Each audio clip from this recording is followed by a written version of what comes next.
It grew up in Mexico City, one of the most populated and congested cities in the world. Later, I lived in San Antonio, Texas, also a booming and crowded metropolis in its own right. It's evident that cold, icy, snowy, ruralish conditions weren't part of my upbringing, and neither was driving in them. That didn't happen until I moved to rural Michigan in my mid-20s and experienced commuting on snow-covered roads for the first time.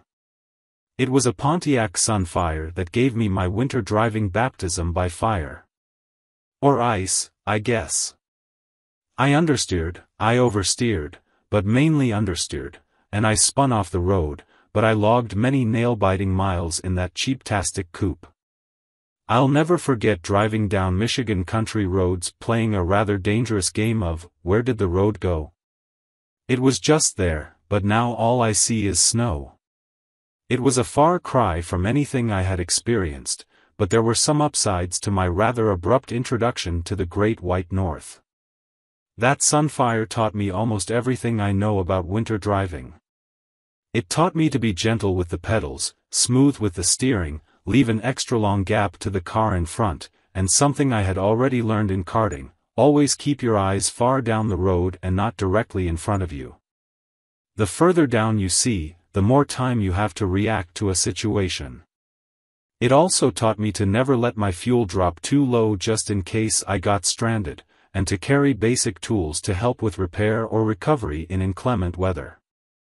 The trusty Sunfire is long gone, but that wintry weather still comes around once a year, helping me keep those winter driving chops sharp. When a 603 horsepower 2021 Mercedes-AMG GLS63 was dropped off at my doorstep, complete with 22-inch Pirelli winter tires, my family, who apparently haven't had enough snow this year, quickly bullied me into putting those skills to good use once again. Those darn kids, always so convincing. The test, Michigan's Upper Peninsula. 2021 Mercedes-AMG GLS63, by the numbers. Base price, as tested $132,100, $150,445. Powertrain, 4.0-liter twin-turbo V8 with 48-volt hybrid system, 603 horsepower, 627 pound-feet of torque, 9-speed automatic transmission, all-wheel drive. Max towing capacity, 7,500 pounds est. Max payload capacity, 1,565 pounds est. EPA fuel economy, 14 city 18 highway 16 combined. Cargo volume, 42.7 cubic feet, 16 with third row up. The premise, a 3-row SUV that can do 0 to 60 in just 4.1 seconds while coddling its passengers with the ultimate in luxury and tech. Quick take, it's fast, it's smart, it's comfortable, and it's very expensive. It's also borderline perfect. You may not realize just how far north that area actually is, but it is pretty far north, landing several hundred miles northwest of Toronto, Canada. Needless to say, they get some rowdy weather. Even in my line of work, it's not often that a $150,000 luxury SUV lands on my driveway, so right away this felt like a high-stakes road trip. The GLS63 sat at the top of the Mercedes food chain up until it was dethroned by the also GLS-based Mercedes-Maybach SUV late last year. Some would argue that the Bentley Bentayga eclipses the GLS in terms of panache, but the Bentayga doesn't offer 3 rows of seating like the GLS, and even the W12 model comes 3 horses short of the AMG's 603 horsepower output. The same goes for any Porsche or Maserati offerings. Lower in the nobility spectrum, the 3-row Dodge Durango Hellcat actually beats the AMG by 100 ponies, but doesn't come anywhere near it in terms of, well, everything else. The only SUV that can match the GLS63's chops is the BMW Alpina XB7, which is propelled by a 612 horsepower turbo V8 that launches the 5,860-pound German from 0 to 60 miles per hour in just 4.0 seconds flat. That's 1/10 faster than the AMG, but produces 590 pound-feet of torque compared to the AMG's 627.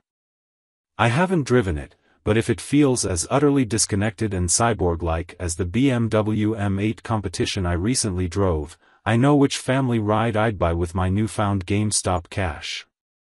In a nutshell, I had one of the if not the biggest and baddest three-row SUV at my disposal, and where was I headed? A snowy, slippery place where horsepower and speed are utterly useless. No sleep till the up. The route consisted of a 10-hour drive, with optimum road conditions, starting in Indianapolis, heading straight north through Chicago, Milwaukee, and Green Bay into the Upper Peninsula. With the forecast showing freezing rain in northern Indiana and then heavy snow in southern Wisconsin, we hit the road in the wee hours of the morning to try and beat the worst of it. With tools like a recovery strap, foldable shovel, road flares, and other emergency supplies like hand warmers and snacks packed in the trunk, we hit the road just as temperatures began to dip into the teens. Like all modern Benzes, the GLS63 isn't short on technology. As the S-Class of SUVs, my tester had all the performance and driving aids you could imagine, as well as all the comfort, luxury, and entertainment options offered from the factory. This made me feel happy and worried at the same time. It felt great to know that we were rolling in what's essentially a luxury tank, but it's no secret that technology often fails, and when it does, it's usually at the worst time possible.